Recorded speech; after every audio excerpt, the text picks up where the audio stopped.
സമയം 10 മണിയും കഴിഞ്ഞ് മുന്നോട്ട് പായുമ്പോൾ നിങ്ങളും നിങ്ങളുടെ മോദിയും പിന്നിലാണെന്നേ. ഹേ റാം വിളികളൊക്കെ വെറുതെയായി. അയോധ്യ രാമക്ഷേത്രം കൊട്ടിഘോഷിച്ച് നിർമ്മിച്ചതും വെറുതെയായി. അവിടെ ഉണ്ടായിരുന്ന ജനങ്ങൾ പറഞ്ഞു, മോദി, ഞങ്ങൾക്ക് ഇതല്ല വേണ്ടത്.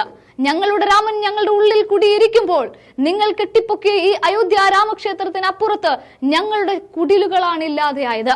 ഞങ്ങൾക്ക് അന്നം തരുന്ന ഞങ്ങളുടെ ചെറിയ ചെറിയ കച്ചവടങ്ങളാണ് പൂട്ടിപ്പോയത്. ഞങ്ങളെ തെരുവിലേക്ക് ഇറക്കിയ നിങ്ങളുടെ രാമനെ ഞങ്ങൾക്ക് വേണ്ട.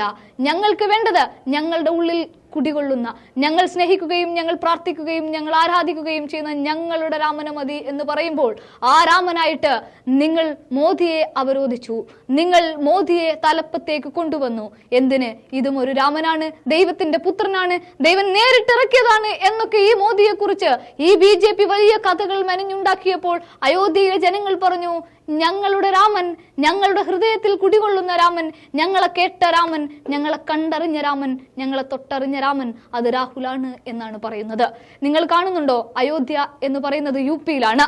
80ഓളം സീറ്റുകളുമായിട്ട് കഴിഞ്ഞ 80 സീറ്റുകൾ, ഏറ്റവും കൂടുതൽ സീറ്റുകൾ പാർലമെന്റിലേക്ക് കൊണ്ടെത്തിക്കുന്ന ഇതേ UP-യിൽ മോദി തൂത്തുവാരിക്കൊണ്ട് വലിയ പ്രചന്ന വേഷമൊക്കെ കെട്ടിയിട്ടാണ് എവിടേക്ക് എത്തിയത്?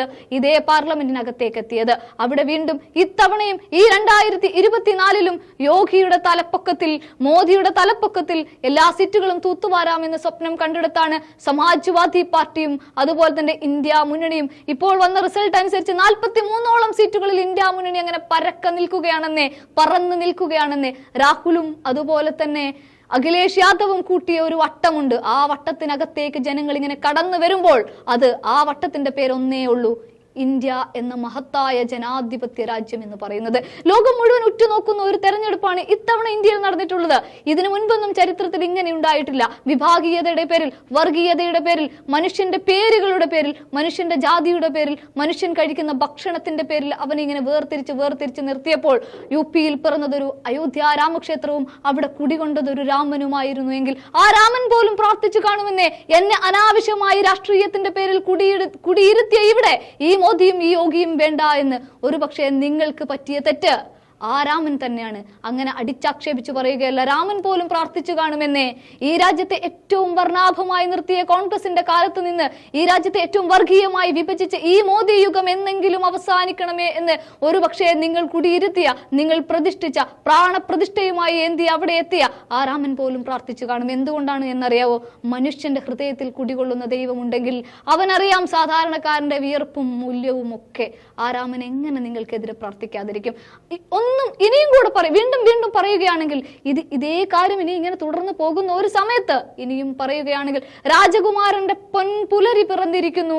അയോധ്യ രാമക്ഷേത്രത്തിലെ രാമനായിട്ട് നിങ്ങൾ മോദിയെ അവരോധിച്ചിട്ടുണ്ട് എങ്കിൽ, ദൈവപുത്രനായിട്ട് നിങ്ങൾ മോദിയെ കണ്ടിട്ടുണ്ടെങ്കിൽ, ജനങ്ങളുടെ പുത്രനാണ്, ജനങ്ങളുടെ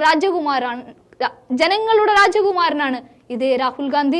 അയോധ്യയിൽ നിങ്ങൾ പിന്നിലേക്ക് പോയിരിക്കുന്നു എന്ന് തന്നെയാണ് വീണ്ടും പറയുന്നത്.